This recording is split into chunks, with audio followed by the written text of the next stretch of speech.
when I tried to fix VPN issues. Uh, Um, sorry about. oh, no problem for me. Can Minor you hear me inconvenience. now? I can hear you. Can you hear me? It was weird how the VPN just would not behave. So yeah, the stream cut out. So I don't know what to do. If next time I will.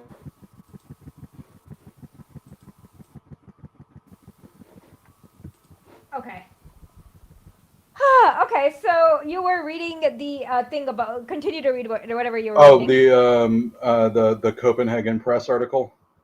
Your voice sounds better now. Okay, so continue. Just go ahead. Oh, okay. Where did the stream cut off?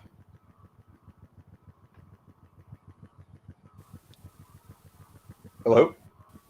I don't know where the stream cut off, to be honest, Okay. Well, it was just because my bullshit prelude. internet So just I'll went. Okay, I'll just pick up at this at the subtitle part, licensed to Illich. Like this is where it starts to pick up Okay. anyway. Okay, during the late 19th century, relations between Denmark and Russia were at a high.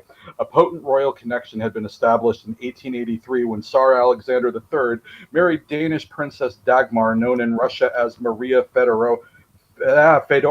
How do I keep fucking that up?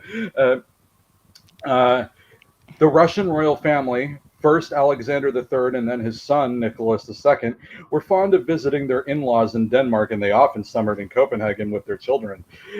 But someone else had also paid a Summered visit. as a verb. Yeah, exactly. So cringe. So cringe. Uh, it's almost as Mm-hmm. it's like even more cringe than cringe as a noun. Uh, and Yeah. I hit the cursor. Okay, all right. But someone else had also paid a visit to Denmark, the leader of the future Bolshevik Revolution and the man who would ultimately lead to the demise of the Russian royal family, Vladimir Ilyich Lenin. Life on the move. The life of Lenin was filled with international assemblies and addresses. From the day he gave up studying law to become a Marxist at the age of 70, he didn't give up He anything. did not give up studying law. He graduated from law In school prison. and Like, he came first in his class. like Yeah, that. yeah, yeah, yeah. And no. And then he came. No, on house He arrest. and then when he was in when he was in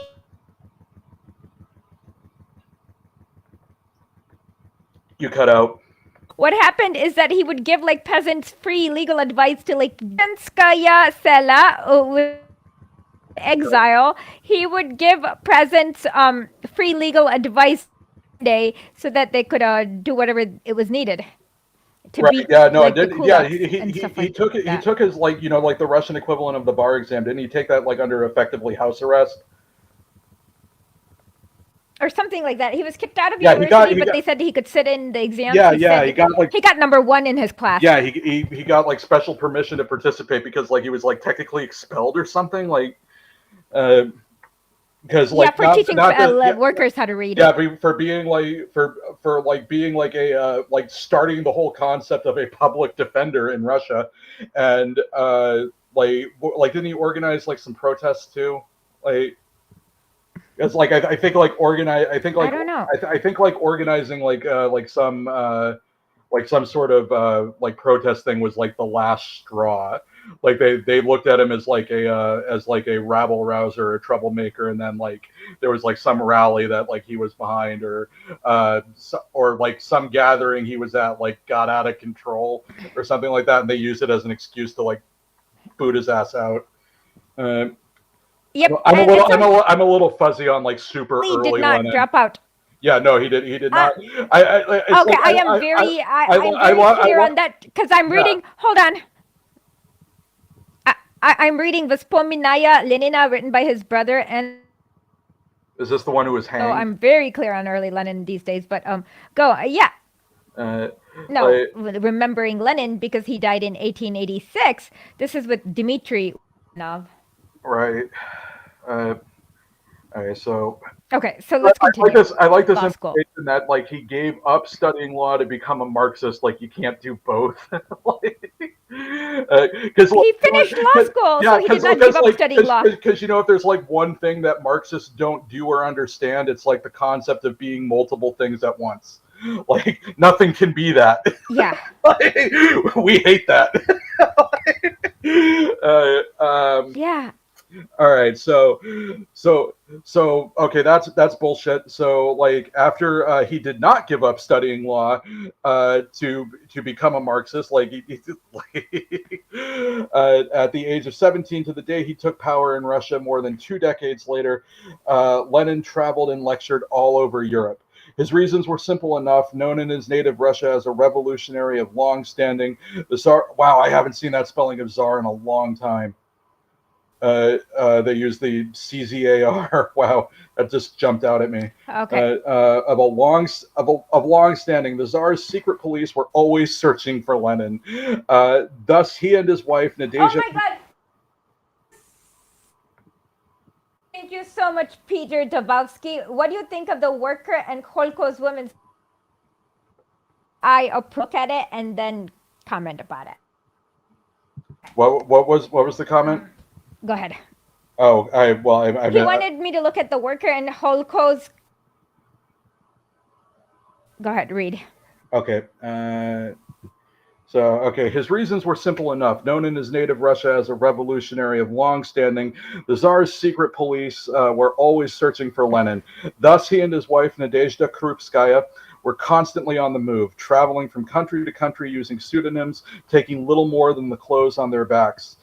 At the same time, Lenin was constantly in touch with his newly founded Bolshevik party in Russia. Driven underground in St. Petersburg, Lenin's followers relied on their leaders' letters, communiques, and treaties to keep them organized and inspired. Because of this, Lenin's letters include no fewer than 28 addresses written in 13 separate countries. Underground success. For the card-carrying communist romantic, Europe at the beginning of the 20th century was the place to be. From London to Paris to Berlin, Helsinki and Copenhagen, in almost every major city, socialist groups and gatherings flourished. Often outlawed but rarely suppressed, these whoa doing a lot of work there. Rarely suppressed. I mean, they were like shot at. No, they were like totally shot at. They were like rarely suppressed because like instead of suppression, they just went for extermination. Like what are you talking about? You can't say rarely suppressed like immediately after you mention Helsinki. What the fuck, man? Anyway, okay, often outlawed shot at and murdered by mass. Yeah. What did you say? Something? I just heard like a yell. Nothing. Go ahead. Okay. Often outlawed but rarely suppressed, these meetings brought together various socialist factions, allowing them to exchange their ideologies concerning the new century, a century they believed would belong to socialism. In meeting halls such as the Odd Fellow, wow, that's got a whole like that's got an ash in there. I'm not saying that. Palait. Okay. Like PALASHET. How the fuck do you say that? Does anybody know? PALASHET. Okay. Like, wow. Anyway, whatever the fuck that word is, in Copenhagen, political catchphrases flew as party members debated the historical inevitability of the fall of capitalism and the growth of the proletarian state. As it was just such a Congress that brought Lenin to Copenhagen on 2 separate occasions, given 12 hours to leave. Lenin's first visit to Copenhagen was in 1907 to attend the meeting of the Russian Socialist Economist Workers' Party, which had been banned in their home country. However, wishing to maintain good diplomatic relations with Tsarist Russia, the Danish government deemed the Congress illegal, and so the meeting was broken up almost before it started because, they were rarely suppressed. The Ministry of Justice gave Lenin 12 hours to get out of the country.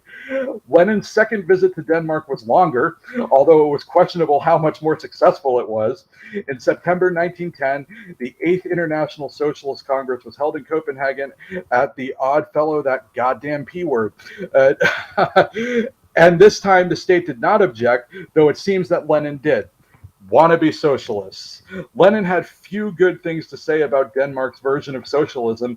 In fact, he wrote that Thorvald Stauning, then head of the Tobacco Laborers Union and a future Danish Socialist Party leader, was a quasi-socialist, as well as one of the most stingy and mean-spirited class snobs he had ever met. It is not known whether Lenin openly declared this at the Congress or not, for there. How do you know it if he did not openly declare it? Well, it's probably written down somewhere in the 5,000 pieces of his collected works, like under most mild insults. Yeah. It is not known whether Lenin openly declared this at the Congress or not, for there he remained a shadowy figure. Damn Asiatics. Sorry, that's all I heard there. This is the Copenhagen Post, don't forget. His limited knowledge of foreign languages prevented him from giving any speeches. What? Lenin had a new fluent English, French, German, Russian? No, Lenin didn't speak English. He was learning English, towards the but he spoke English. No, he spoke English. He spoke fluent. He was not fluent in English, but he was fluent in German and French. So what is this limited foreign language bullshit? Well, if you're in Denmark and you don't speak Danish, you got limited foreign language skills there. Apparently. So, I'll give him that. But now, Denmark's so fucking NATOized, they speak English to each other. My dad had my dad my father had a protege who lived there. I'm not going to say his name because I'm not going to out the guy, but he's an English teacher, and he would go on these tangents that and it wasn't like a national thing. It was more like a philologist thing that he was predicting that Denmark within from then, that was the mid 90s, that within 75 years on the trend they were on, that the Danish language would basically be dead, totally phased out with English. Wow. He was just saying that his observation as a linguist. It wasn't nationalist motivated or anything like that.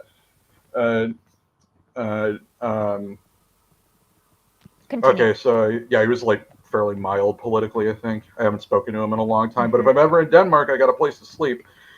I wonder if he'll make me pay for food. Okay, where do we leave? Okay. His limited knowledge of foreign languages prevented him from giving any speeches or participating in many debates, and his more extreme ideas isolated him. Extreme ideas, like the one man with a good idea in Denmark. And his more extreme ideas isolated him from many of his Western peers. That's why we like Lenin, whom he later deemed pseudo-socialists, inspired by Danish farmers.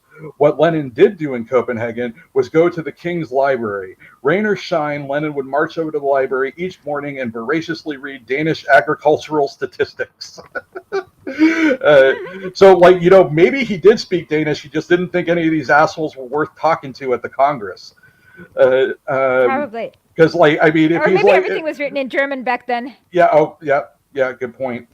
That's very possible. Okay. Though he had nothing but skepticism and disgust for the Socialist Party, he did admire the impressive productivity of local farms. It seems likely that many of the agricultural programs he implemented, implanted in the early Soviet implemented in the early Soviet Union were inspired by. Sure. It just make it sound like he installed the agricultural programs in the USSR like a fake set of tits. Jesus. Yeah. Implemented, man. In the early Soviet Union, were inspired by what he found in the records of the King's Library. He did write a lot about Danish agricultural statistics, now that I'm thinking about it, an inordinate amount, an are you on the spectrum amount of stuff about Danish agricultural statistics. Finally, it was Lenin's landlady who remembered the oddest detail about his stay here. I quote, I never even knew who he was. Vagneman Peterson confessed years later. He was quiet and kept to himself, but one day I remember him falling down in hysterical laughter about a dish I was cooking. Nordic food, man. It was funny then, it was funny now. Apparently, Peterson was fond of Yeah. preparing mock turtle soup for Lauren Skildpadda. Uh, uh, she asked Lenin if he would like to try some, which the founder of the Soviet Union misheard and instead misunderstood as the Danish government of lost turtles. Uh, Today, with the contentious Arctic continental shelf boundaries being decided, Denmark stepping up its military presence in the Baltic region, and then being left out of the Russian-led Baltic security talks, there's little doubt that further misunderstandings are on the horizon. And that's the end of the article. That was from Yeah, 2016. Denmark I want to go should back be to left out of the I ball. want to I want to go back to this guy who sounds a little bit like an asshole, but also like a personal hero of mine. Just at the beginning of this article, Mikhail Vanin, the Russian ambassador whose unpredictability knows no bounds. Just 17 months ago, he surreally suggested Denmark, under the right circumstances, could legitimately be nuked. And then over the summer, he hosted an event at his embassy to honor Prince Dmitry Romanov, the disputed head of his country's, quote, royal family, a resident of Denmark since 1960, who many have thought would be the last person on their invite list. So kind of a mixed bag there. On one hand, he's honoring Dmitry Romanov at a dinner. On the other hand, No, but we could nuke Denmark anytime. yeah, that's probably why he did it. Like, it's to scare. I wonder if he did it to scare Dmitry Romanov. Like I have no idea, but like I can't believe That would like be funny if he did. well He's like a troll.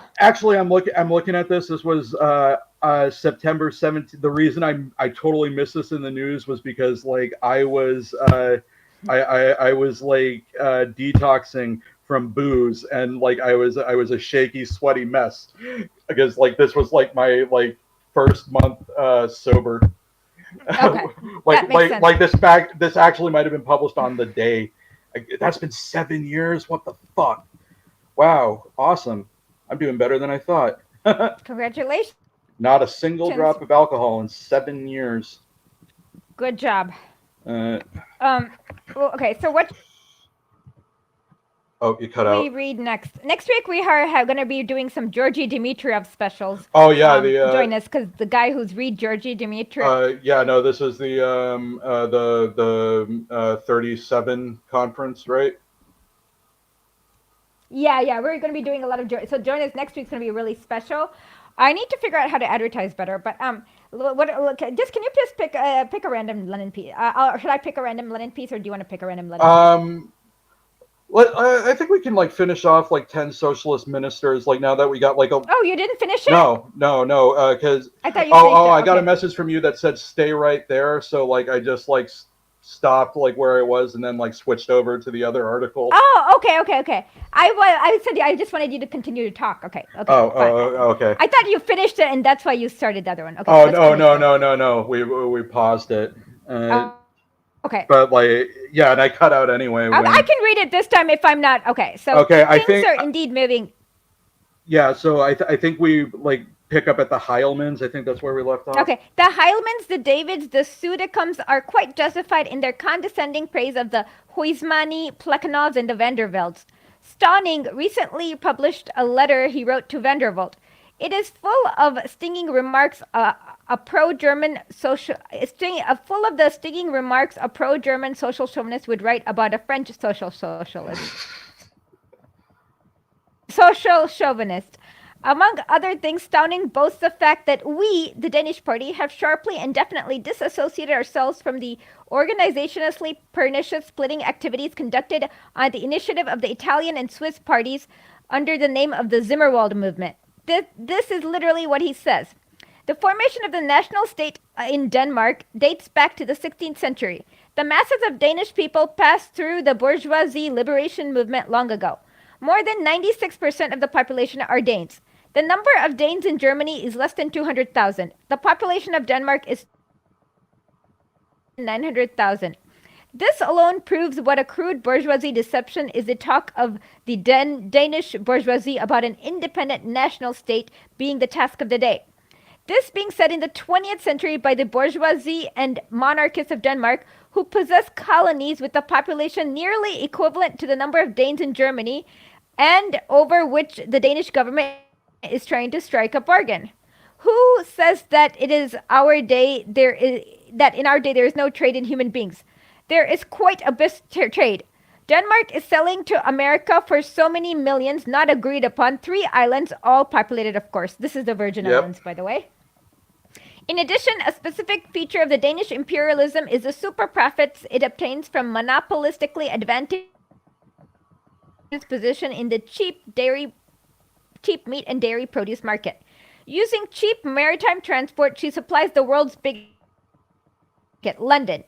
As a result, the Danish bourgeoisie and the rich Danish peasants, the bourgeoisie of the purest type in spite of the fables of the Russian narodniks, have become prosperous satellites of the British imperialist bourgeoisie, sharing their particularly easy and particularly fat profits.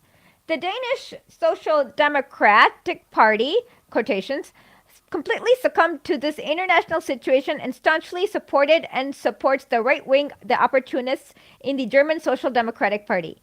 The Danish Social Democrats voted credits for the bourgeoisie monarchist government to preserve neutrality. That was the euphemistic formula, and at the Congress of September 30th, 1916, there was a 9/10 majority in favor of joining the cabinet in favor of deal with the government.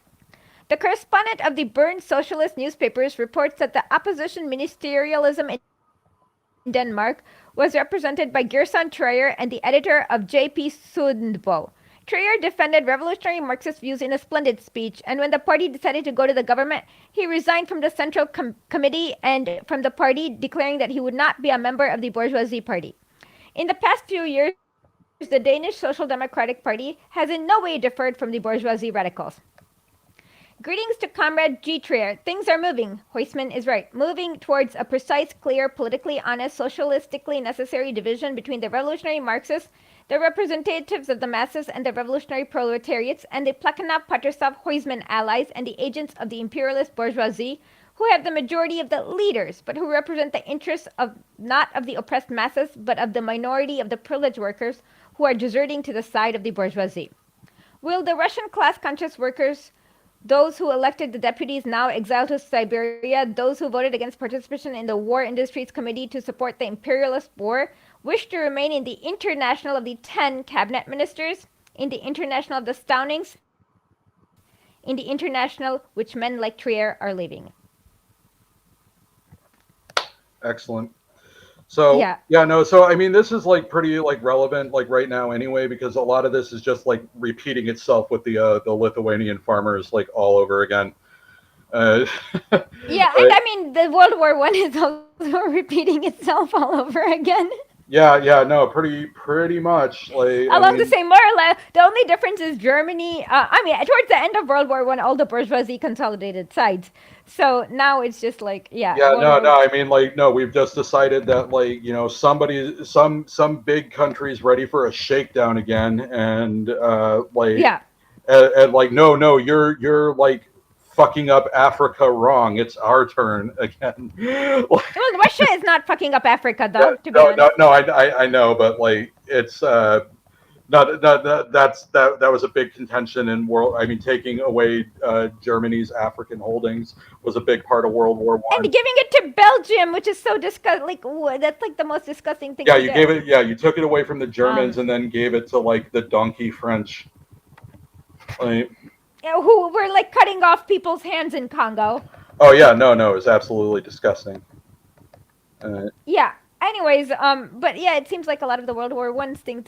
So it's again, I guess it'll be a civilizational. World War III. It's upon us. It is happening. All the exact it's been same. happening for years. Yeah, all the exact same pieces are falling into place. Like, except now you have the third world countries, and they're not. Yeah, I'm just like, who do you think is going to be the Ferdinand? Isn't Viktor? What's his name? Yanukovych. Well, no. I'm thinking like who's going to be the guy that like actually gets blasted? Hasn't I don't know. Like, because like like Yanukovych. I mean, like he was He just would run have out. gotten blasted Yeah, no, if he if he didn't stayed get in Ukraine. if he didn't get but like there's a big difference between being assassinated and not being assassinated. Uh, like Okay. just in terms of like optics, outrage, terror. Once like extremely powerful people like are revealed to be vulnerable to bullets, all hell tends to break loose for all manner of reasons. I'm thinking I'm thinking it's going to be a real shithead. Like I like honestly like Orban probably better watch his back because like Oh my they're God, they're yeah. openly they're Samantha openly Power, hold on. they're openly like Samantha Power was yeah yesterday. Hold on, let me yeah finish. Samantha Power was yesterday. I think I'm in Hungary and we are supporting independent media, pro democracy, corruption reveal. Like it's like you might as well just say we're yeah. doing How many coups. children did her motorcade plow over on the way to that God knows. TV spot? I know, but it's funny, and it's like literally she's saying out loud that she's going to be doing a coup in Hungary. So Orban better watch his back. Yep. Yeah, no, exactly. Like, yeah, Uh, Orban's out. Like, I'm honest. Like, Zelensky has like honestly, like, I not impressed me, but he definitely stayed alive. not done a damn thing I predicted he would do. Like, I thought he would be like gone, vanished, out of the country, like within a week of any actual conflict. Like he's got like real estate holdings in Miami. I fully expected him to just go and chill there like immediately. Do Oh my God! So the it has cocaine that Ukrainian washes versions up on of the beach. Like, yeah. uh, Oh my God! I can't believe my literally the vortex of garbage of the world. oh yeah, no, absolutely. Like that's why I hate that meme that like puts like the tip of Florida in the as the cracker containment zone. Like, no, taking Miami back from the crackers is the point of decolonization. Yeah. Miami is Gusano Central. Let's read another piece. Can you just pick a random piece, or should I pick a random I can piece? pick a random piece. Let's. Let's pick a random shorter piece. I don't even know Oh, if I have that. I can't. Okay, just pick a random piece. Okay, done. So Send article me the or link. okay, we're doing. It's called "The Turn in World Politics." Okay, is it okay? It's from the same volume. Okay, Because good enough. Send it to yeah. me. Where? Uh, Okay, so he's got acting. Yeah, he's definitely a talented actor. oh yeah, Zelensky. Yeah, no, I mean he's Okay, I literally call it Gusano Land. I like that Gusano Land. Usano land. Yeah. Mm. Uh, Okay, I got it, and I'll share it with the chat. okay, excellent. So okay, I'll start reading. Uh, Wait. yeah. Okay, good. This isn't long. Hold on.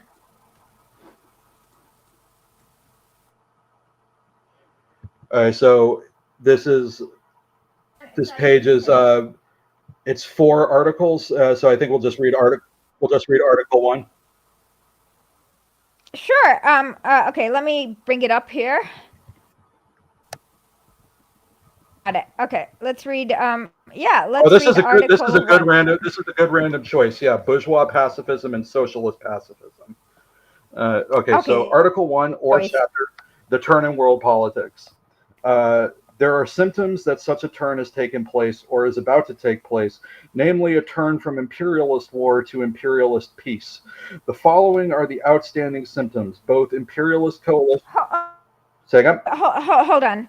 Uh, Let me means by Hello? imperialist peace because this was in not yet, but they do a heap. Okay, so what? Right after the Russian, what happens is that a lot of soldiers are mutinying and checking out, and like literally Croatian soldiers, and they go back home, and you have this soldiers mutinying the Belarusian Republic in Hungary, in Germany, everywhere. So now the bourgeoisie are worried for the lives. So then they basically get together with Germany and be like, okay, we have to do nail out a treaty because real enemy, the Bolsheviks, and that was the bourgeoisie peace, basically. But this is before then, so he kind of Yeah, they don't have a date on when it was what written, he's only trying when to it was published in January 1924. 1st. No, it was okay. It was published it was written in 1917. Oh, okay. A little before the revolution. Uh, all right, so where were okay? The Go ahead. following are the outstanding symptoms. Both imperialist coalitions are undoubtedly severely exhausted. Continuing the war has become difficult. The capitalists generally, and finance capital in particular, find it difficult to skin the people substantially more than they have already done in the form of outrageous, quote, war profits. Uh, Finance capital in the neutral countries, the United States, Holland, Switzerland, etc. Remember when the United States was a neutral country? Well, kind of uh, uh, the United States, because they Holland, and like right, right. It's go ahead. like the United States was like pretty hardcore isolationist, like up until like it got its verba bellum, like going in World War I, and then it just never went down. Yeah, because they invaded Haiti in 1914 and didn't leave. They invaded Cuba. They were just Yeah, I think like 1899, like we were just getting a taste for it. Uh, should I continue?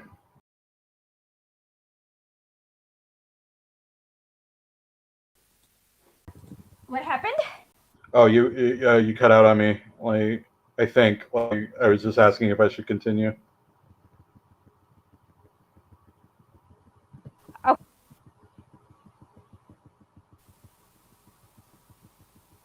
Hello.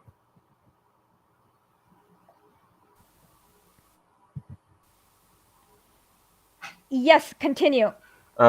Okay. Finance capital in the neutral countries, the United States, Holland, Switzerland, etc., which has made enormous profits out of the war, is satiated.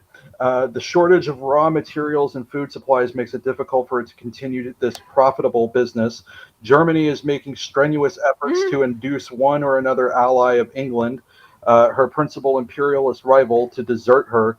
The German government has made pacifist pronouncements, followed by similar pronouncements by a number of neutral governments. Are there any chances for a speedy end to the war? It is very hard to give a positive reply to this question. In our opinion, two possibilities present themselves rather definitely. First, conclusion of a separate peace between Germany and Russia, though perhaps not in the usual form of a formal written treaty. Second, no such peace will be concluded. England and her allies are still in a position to hold out for another year or two, etc. If the first assumption is correct, the war will come to an end, if not immediately, then in the very near future, and no important changes in its course can be expected. If the second assumption is correct, the war may continue indefinitely. Let us examine the first possibility. That negotiations for a separate peace treaty between Germany and Russia were conducted quite recently, that Nicholas II himself, or the top court clique, favors such a peace, that a turn has taken place in world politics from a Russo-British imperialist alliance against Germany to a no less imperialist Russo-German alliance against England, and all that is beyond doubt. The replacement of Sturmer by Trepov, the Tsarist government's public declaration that Russia's right to Constantinople has been recognized by all the Allies, and the setting up by Germany of a separate Polish state.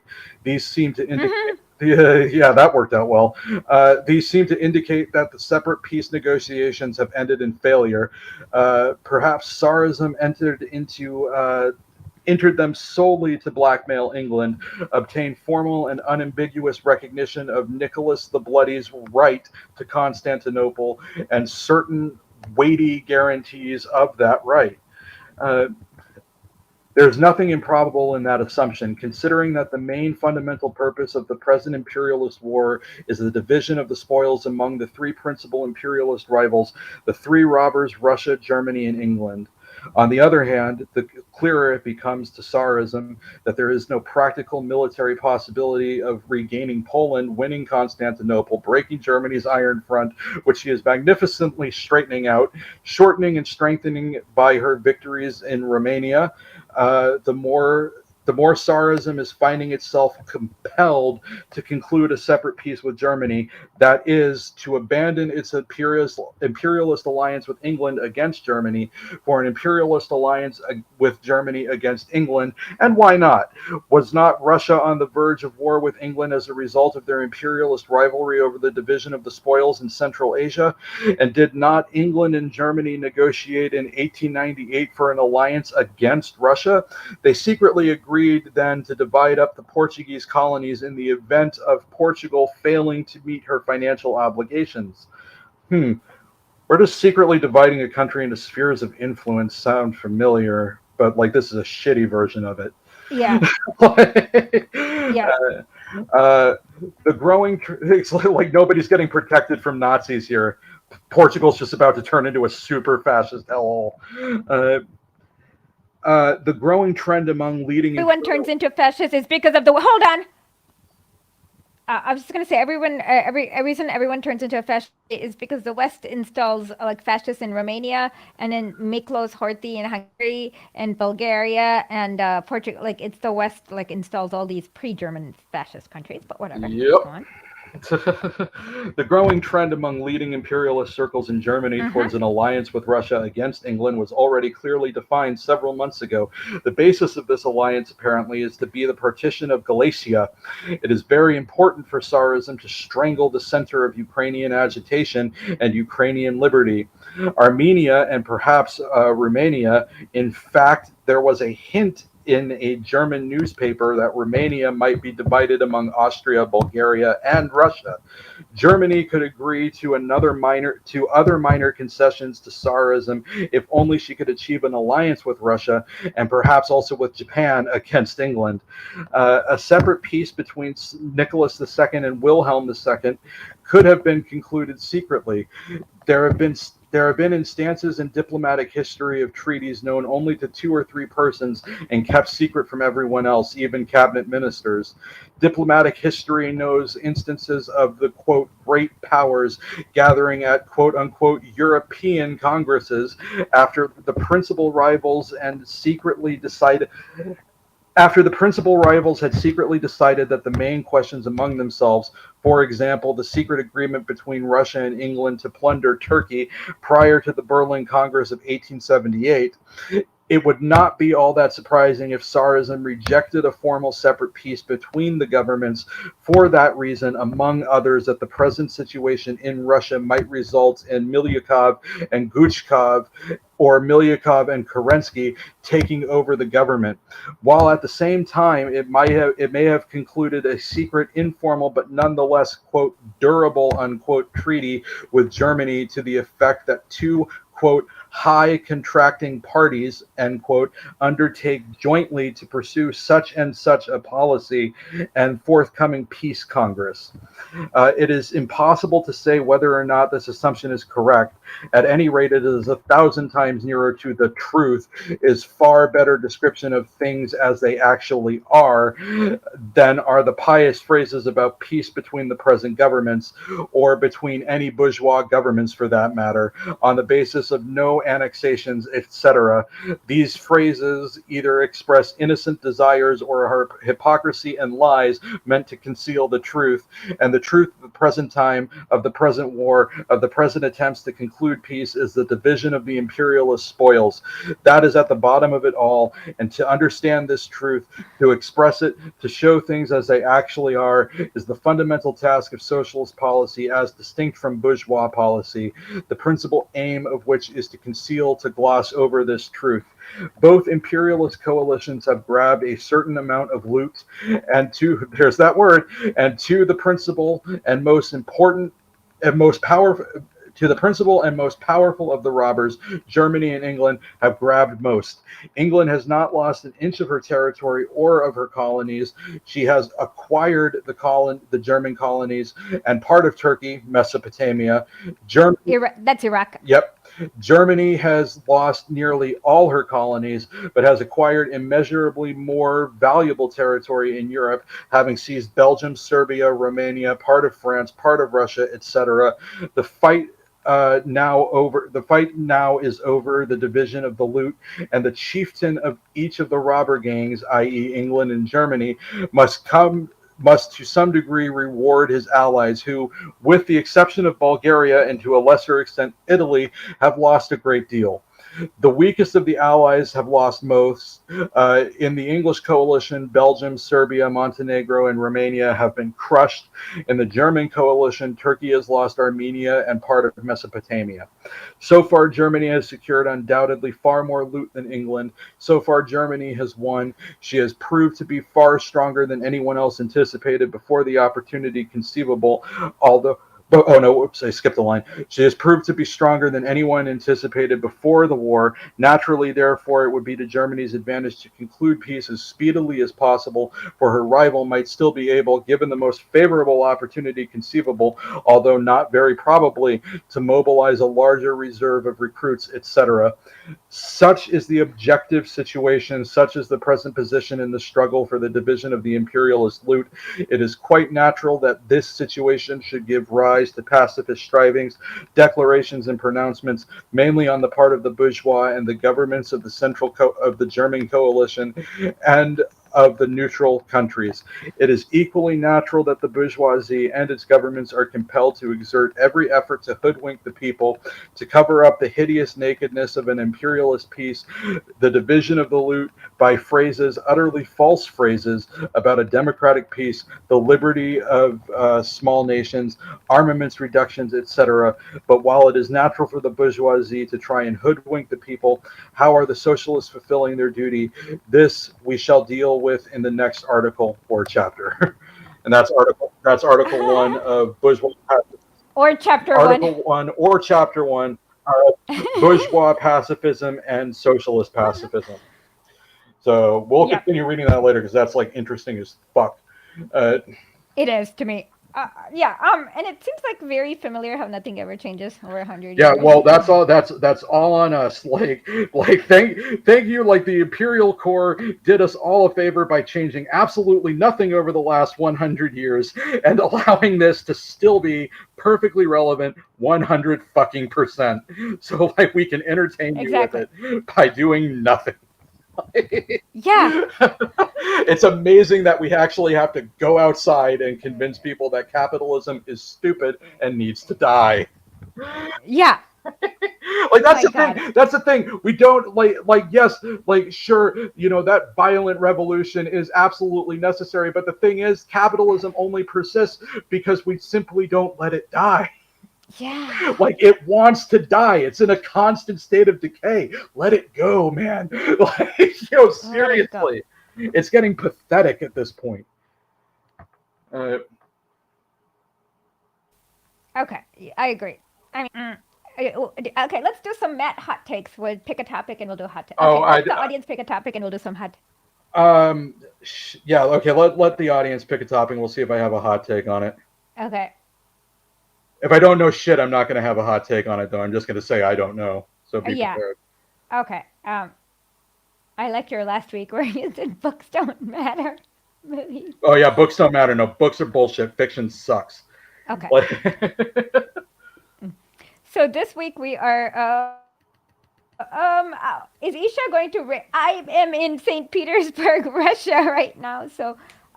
it will be very difficult for me to go to the Rage Against the War Machine rally because I'm in really far away on the other side of the world. Yes, I am too broke for transport. If anybody wants to fund me, maybe I don't know, Neil and I can go and punch some LaRouchites. But other than that, if I don't get some crowdfunding to get out there, no, I can't. And I've also been in the actual war zone in Lugansk, so yeah, I mean, I've done my duty. I mean, honestly, I've been telling the people whining and bitching, yeah, there's fascism, people we disagree, so go to the anti-war rally and beat the shit out of them, West Side Story style. Fight them. Just because you're anti-war doesn't mean you got to be a pussy. If you don't want to be around LaRouchites, make them leave. Getting you to back out of the anti-war rally because the LaRouchites are there are why the feds sent the fucking LaRouchites in the first place. That's the whole point of the LaRouchites is Yep, is is exactly. to make anti-imperialist stances look like garbledy anti-Semitic nonsense. Exactly. So yeah, just kick them out, and yeah, it's not that hard. Yeah, They just I all don't the even time know find who's other I don't countries. even know who's organizing this thing. Like, are the LaRouchites organizing it, or are they just No, I speaking? have no idea who's. I Yeah, don't even. yeah. I don't think anybody. I think the whole thing is organized by feds anyway, just to make the entire anti-war movement look like a bunch of assholes and whiny Yeah, pussies, and it's working. We should all go there and fight each other, gangs yeah, in New York style, like sure, assert dominance. whatever, whatever. I have okay, sure. I have I'm no just too thoughts broke to on. travel. Okay, I have no thoughts on the rally because it's really. I don't know what to say. I just don't have no thoughts Yeah, because. I just don't think it fucking matters. I really Yeah, don't. yeah, exactly. It's in the imperial core. It doesn't even matter. Who? Like it's taking place on a weekend. It's a sanctioned rally. Like, Yeah. it's not gonna interrupt like the Okay, flow of if you commerce. really want to okay, you know what? Stop Italian. organizing strikes on your day off, you fucking dumbass. Like, Hold that's on. the You know what Italian boat workers once did? They didn't like Italy's participation in the war against Libya, so they just like basically blew up the weapons. But this was in Sicily. The boat workers just decided, hey, we're not loading it. We're just giving it to the mafia. yeah, Like just blew it up. like, That's somebody. a useful way to have an anti-war rally, not just like speaking at like someplace Oh random yeah, place no, in like, the somebody was like like complaining that, like, oh, like the you have Rushites, to go to the like the LaRouchites, they're a psyop. They're better funded than we are. We can't compete with it. Like, motherfucker, rob a bank. Like this. yeah, that's what Yeah, Lenin did. exactly. It's like, I put that, like, that great Sean Connery clip from The Rock. Like, losers always whine about their best. Like, winners go home and fuck the prom queen. Like, Yeah, seriously, like, I said, but this isn't a fucking little league rivalry. This is like man shit. Like, yeah, like, go out there and, like, you can't win if you don't fight. Like, if you don't fight, you exactly. lose. Like, Yeah, I agree. Let's see. Oh, actually, do you are you a Trekkie? I'm not anti-Trekkie, but I'm not like a religious follower. It's like Okay, I can, like, I do not balk at an episode of Star Trek if it's on TV, but okay, I can't, like, I can't recite canon. okay. I can do all. I'm a big Star Trek fan. So I was gonna give you my take on Deep Space Nine if you guys wanted to hear about it. Oh yeah, yeah, no, no, do the Cisco thing. I like the Cisco thing. The Cisco. That's what the prophets call him. So this is my theory. Deep Space Nine is a really good anti-imperialist drama because the Dominion is clearly the U.S. empire, NATO, the empire of the day, um, and they want to impose their order of things on people. And they have these mutant soldiers called the Jem'Hadar, who are addicted to Ketchesal White, which is like an allegory to cocaine, maybe. Crack. And then they have Because and then they have the creative, Vorta. okay, this is the one. This is like the one little bit of, like, trivia I think I actually know. The creator of Deep Space Nine, he said he did it because when he was growing up watching Star Trek, he always thought that, like, the future in outer space reminded him of what he thought Brooklyn was like, so he wanted to do Star Trek in the Bronx. That's funny. Yeah. It's, okay. So there's that. So there's the Dominion. And they are the changelings, which is Odo's race, where they can be anything that like they can change into any shape they want to. And then there are the Vorta, which they have like really they're just like really creepy diplomats who are just creepy as bleep. Um, so they are clearly the Empire, the U.S. NATO side. Bajor reminds me of like Israel and Palestine in that Bajor was occupied by the Cardassians for 50 years and then they kicked them out. So that seems more like the Israel Palestine conflict. Um, and well, I don't know what the Federation is. It's just generic, a generic country, good thing, I guess. Um, the, um, Well, there's a when does Deep Space Nine, like, land in the canon, like, on the timeline wise? Because, like, Okay, so it is the second. It is the sixth season of Star Trek: Next Generation. Is the first season of Deep Space Nine. okay, and they're in the same timeline. Yeah, exactly same timeline. Oh, So okay. it starts off with when the Oh, Borg so attacked Earth.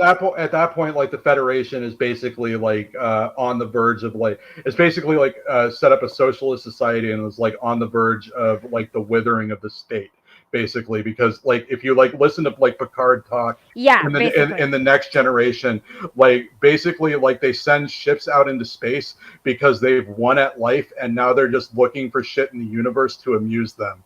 They're like because like in Yep. between And like like conflicts with like the Klingon and the Borg or whatever, they're grab assing and like playing pirates on the holodeck. yep, Like like exactly. they've got nothing to do. Like they press a button and there's like the food. Like so like they solved that hunger thing. Like Yeah. what else are they gonna do? Like they don't work for money. Like I don't understand what the currency is. I think it's just like if everybody thinks No, they're the Ferengi have well guy or not. no, the Ferengi have gold pressed latinum as currency. Right. Okay. But like like the Federation government like does it like are Doesn't the no they but they do seem to like do trade with quarks in Deep Space Nine, so they must have like some sort of like allowance where well I would imagine that like there's probably like there there's plenty of parts of the universe that aren't under like the Federation socialist system. no, Yeah. so it seems like Federation officers get some sort of allowance where they get to like spend some latinum in Quark's bar and Well, I mean that makes sense because like what's the non-currency like in like the socialist society? Like it's like when they hit Tatooine in the Phantom Menace. Like I know I'm mentioning Star Wars and the Star Trek, but like the Jedi mind tricks doesn't work on like the flying anti-Semitic trope. Like like the like you got to have like some hard currency to make things go. yeah. So I mean, like that makes sense because, like, who does like what do they care if like Picard's a cool guy on his planet? Where's the cash, Yeah. man? Like, So for sure, leave and stuff like so. Yeah. No, but I want to get more about the Deep Space Nine imperial right, right. anti-imperialism thing. Okay. We're way off it now. Okay. So now, what happens is that once Bajor kicks out the Cardassians, they invite the Federation kind of like to stop the Cardassians from attacking again, and Cisco discovers this wormhole, and inside these wormholes are these creatures called the prophets, and they for they can see the future and the past, and that's why they're called the prophets. And the Bajorans literally believe in space. Somebody said Bajoran literally believe in space demons, and that's absolutely right. Bajorans literally believe in space demons, and as their gods. Anyways, Cisco is So the they're space Satanists. no. They're God knows. Okay, so basically they just like occupy people's body and speak through them. They're kind of creepy. They're Oh, okay. prophet, and they're supposed to be gods of the Bajor. Anyways, and so on the other side of the wormhole is the Gamma Quadrant, and Deep Space Nine is a space station. So it's kind of like a ship dock where people dock their ships, get it repaired, whatnot. And so it's there protecting the wormhole and kind of like getting care whatever space business needs to be done on the wormhole, basically. So they in the first season they explore the wormhole, and so it's and you don't know what's going on. In the second season, we learned that the Dominion is a little evil, and we don't really understand it. And so Cisco go and Quark and Jake and Nog, which is Quark's nephew and Jake is Cisco's son, they go to this planet on the other side of the wormhole, and then they come across their first Jem'Hadar, who are these Ketracel white addicted people.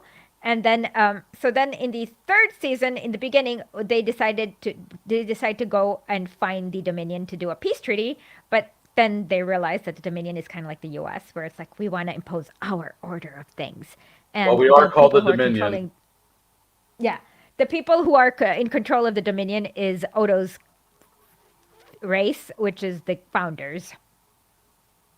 Okay. Yeah, this is sounding familiar. Yeah.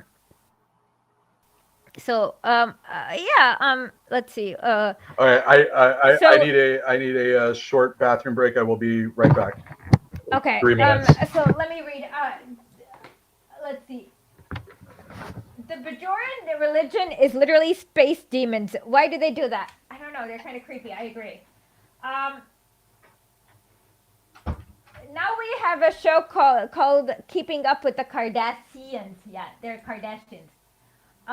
Isn't maybe I like DS9 a lot. I like the Next Generation, but they're both different because DS9 is more serial, as in you have to watch the whole thing from the beginning because it's continuous, and Next Generation is more discreet.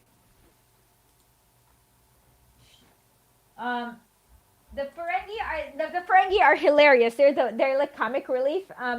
And yeah, that part is really funny. Me too. I love it. And then Ram, no, no, not Ram, Quark's brother, accidentally quotes Karl Marx, where he says, "Workers of the world, unite! You have nothing to lose but your chains." No, the Qs are. I don't know what Qs are. They're like omnipotent, but they're no one believes that they're God. They just know that they're weirdos. But the Bajorans literally believe that the prophets are gods. Um,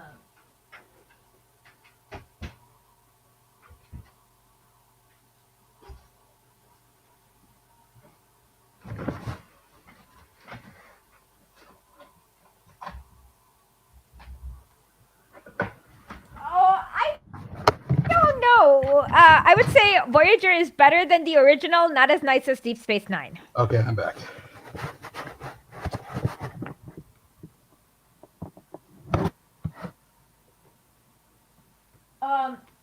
I don't know. No, the socialist capital is not in the U.S. The capital of the United States, United Federation of Planet, is in San Francisco. Okay, so yeah, so we're talking about the Jem'Hadar. Let's see. What else do we say? I don't know. I don't know what else to say. Matt, are you back? Yeah. Can you hear me? Yeah, we can hear you. What else do we say about Deep Space Nine? This is actually the bit of Trekkie like stuff that I know the least about. Oh, okay. Well, let me try to explain then. Let's see.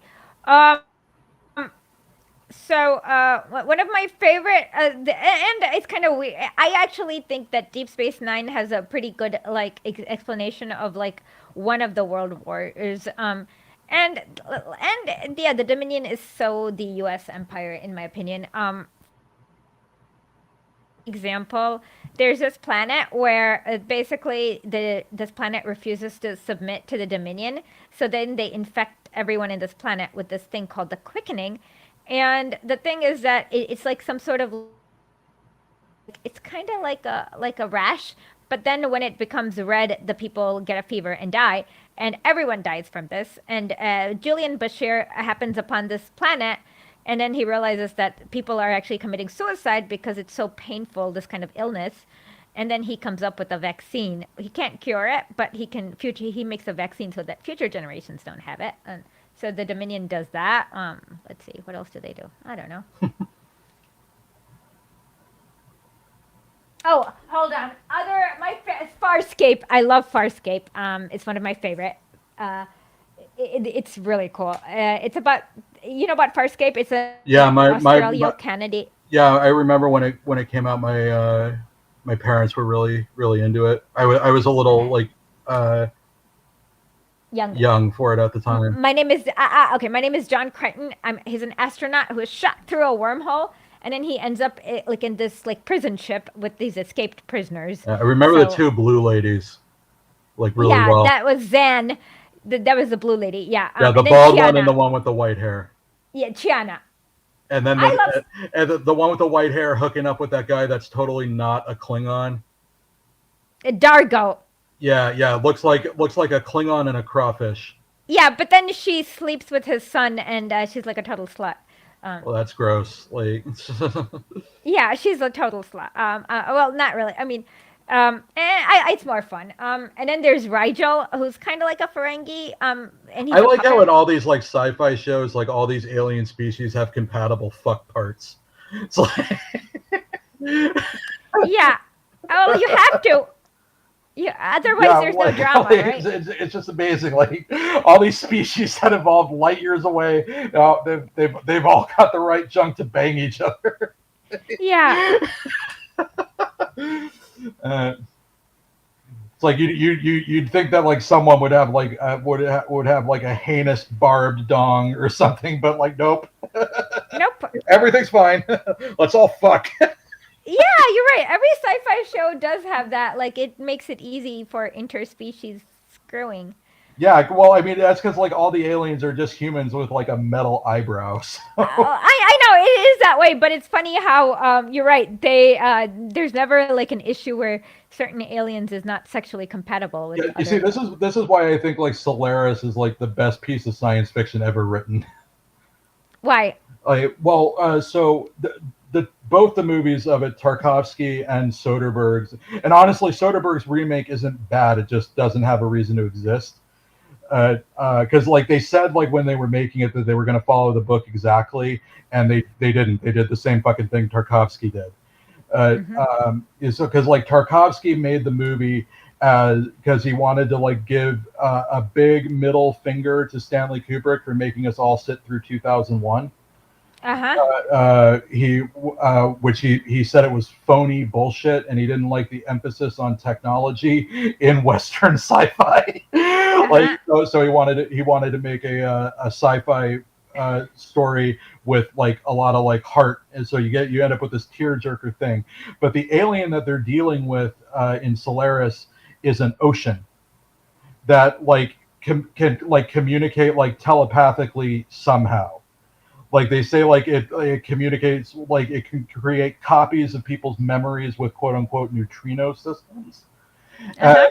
and like there's this good thing where uh, they never like really address it because like in so like the book, like this love story thing that like Tarkovsky puts center, like basically this guy missing his dead wife who committed suicide just a little bit prior to when he was sent out as a psychologist to monitor these people that are losing their minds in orbit with this alien planet. Uh-huh. So like this ocean that envelops this entire planet of Solaris, like is like creating copies of like phantoms, physical phantoms of their memories, and like they never really address it. The Solaris is like as confused by the humans as they are of it, and like they start impressing their emotions onto these copies of memories, and it freaks Solaris out. And so this copy of this guy's wife that Solaris creates kills herself because she like can't handle the weight of all the emotions that's like she's supposed to be feeling, because Oh like wow. she's just as alien to these people as they are to her, or it really. Like the book sidelines that. It's still there, but the book is actually like this it's meant to explore the limits of human rationality, and the alien was made an ocean to basically prevent any sort of anthropomorphization. um, uh, Ah. the, uh, the whole thing, like I mean it has like anti-colonial elements and all that. Like it's giving like people like night, like these like really like surrealist nightmares of like colonial expansion into Africa that they like have like in their like knowledge, like way back in their minds. Like they have these like crazy, they have these like crazy dreams I of, need to change my battery, but continue to speak. I need to change my battery. they have like this, the like in the book there's this crazy dream sequence of this guy, like he sees this gigantic African woman with like these huge swinging breasts, and it's like basically like he ends up doing like this weird psychic penance for the colonialism of his species, as he remembers that. And there's this great line that we humans, we explore the universe, uh, not seeking aliens. We seek only mirrors. We are the knights of first contact. Like, so like it's really like this like big metaphor for like all this like it basically takes down Okay. really thoroughly like all this like human chauvinism and that like shows up in like it almost like just like reflexively, reactively, subliminally in all these sci-fi shows like where they interact with aliens is like when you see if there's alien life out there, I don't want to know about it. The less I know about it, the better. I don't want to talk to it. I don't want to look at it. I have no business with that thing, whatever the hell it is. I want to leave it alone. I want it to leave me alone. We can just like stay light years away in peace.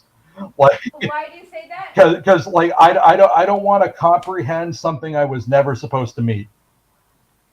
Ah, okay. I like because like it's one thing when they're all humans with metal eyebrows. What are you gonna do like when like you meet a hyper intelligent alien species that like floats through the clouds of gas giants, consuming like electrical pulses basically, that like gets its bearings of the world around it by like measuring quantum fluctuations with its hypersensitive membrane skin, and then it determines that you are a disgusting hostile cancer on the universe because you come from a nightmare planet where everything eats everything else all the time. That's how we survive here. When they come from a planet where that just doesn't happen, like they reproduce like asexually, they just absorb like the fluids, and like they charge themselves on electrical currents in between the gas clouds. Like just think of something like that, something completely bonkers, that like just like the exact opposite of human, and it's terrified of you because you eat all the creatures that inhabit your planet with it. Like even the plants, those are still living creatures.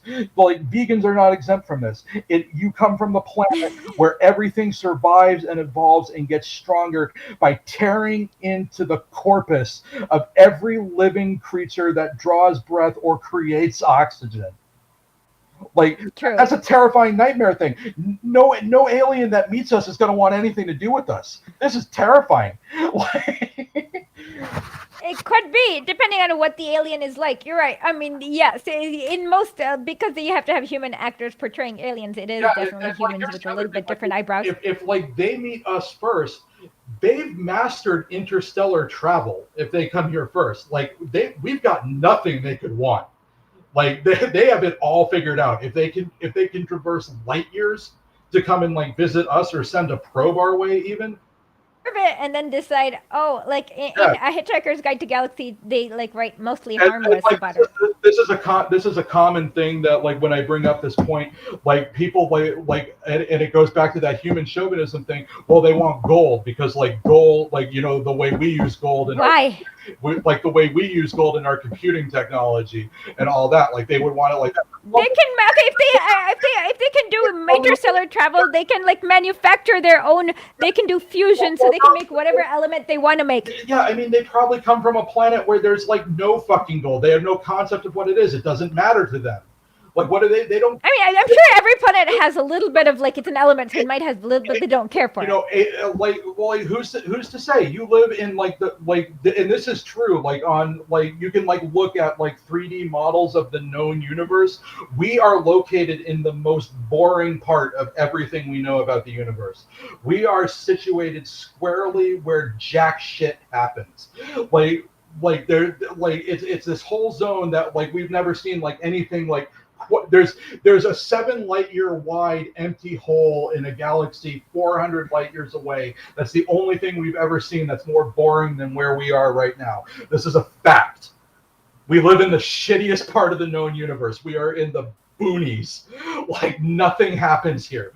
So like any like alien that like is evolving in a much more chaotic environment, like there's much more things like colliding and smashing together. Like they've got things way cooler than like our soft, shiny rock. Like, keep it to yourself, Christian man. Like, no, they just don't care. Like, there's just no way. Like, so I think we should all just stay like, in our respective galaxies. Like, You think so?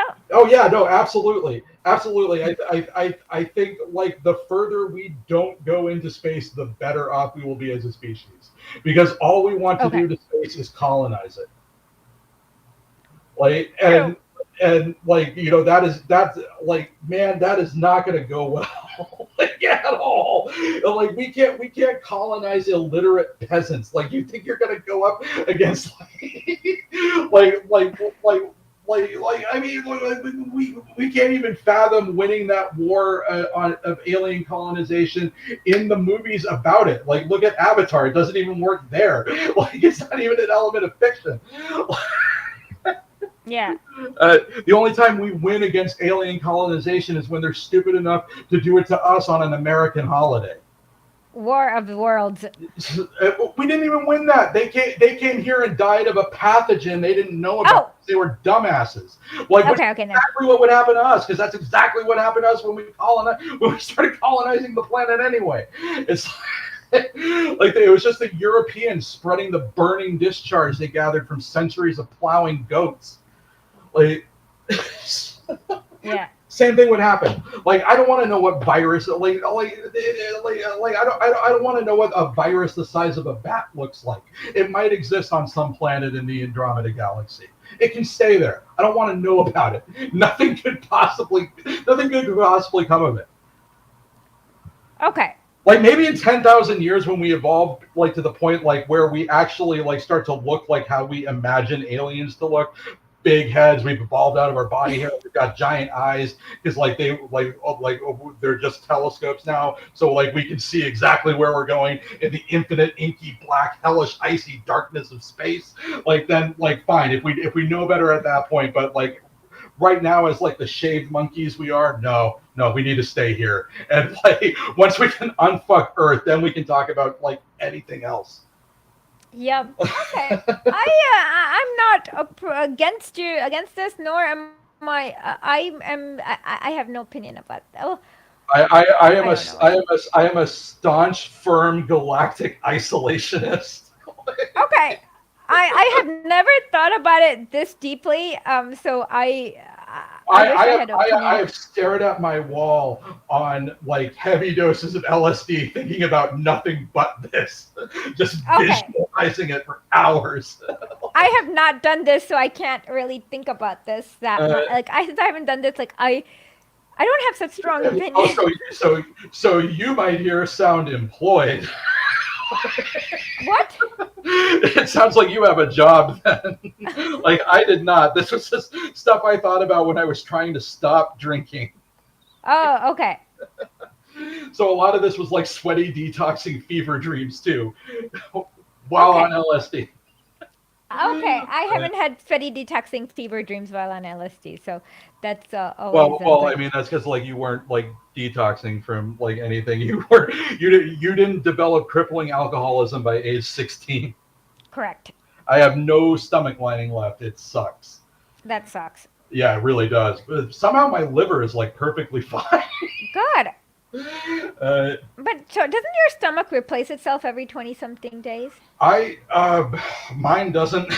Like I have to Okay. like take an industrial strength like antacid like every single day, or otherwise like I get like just this like volcanic acid reflux that like it looks like I'm having a heart attack because I have to like clutch my chest and sit down, and like it's just like this like lava flow of bile. It's awful. Can't be I see. helped. That makes sense. Yeah, don't drink vodka like every day of your life starting in fifth grade. Uh, Don't do that. Correct. Uh, let's see.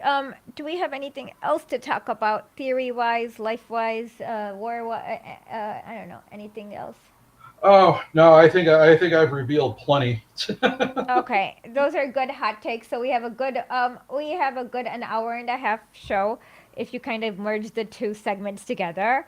Um, uh, Well, we're at an hour and a half right now, so like I mean we're probably at like 2 hours if you merge.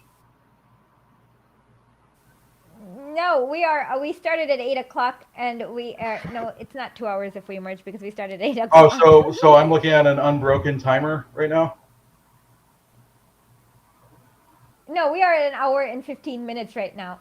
Oh, I have mine says an hour and 36. Okay, so Oh, yeah, you have are looking at a different timer than I yeah. am. So, all right. So, I mean, we got at least 96 minutes on my end. Okay, that's great. I don't know how. Do we have? I mean, Let's think about we did this. like, I mean, we read two Lenin pieces. We talked about like the Lithuanian farmers getting screwed by the Nordic agri holdings.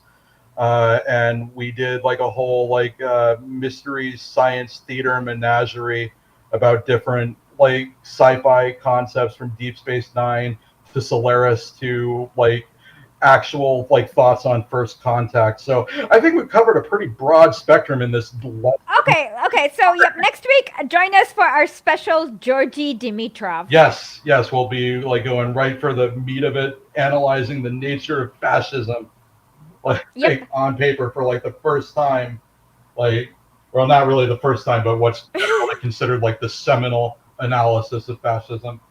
Yep. And we've With got that, like, and like I'll come with like various like different takes to like update it a little bit. And I also want to talk about yep. like some translation issues in there too, that I don't trust Yep. English piece. Okay, and I hope there's a Russian translation for me to look through it. So with that, I would say Svobodu narodu smrti fascismu. Slava Leninu.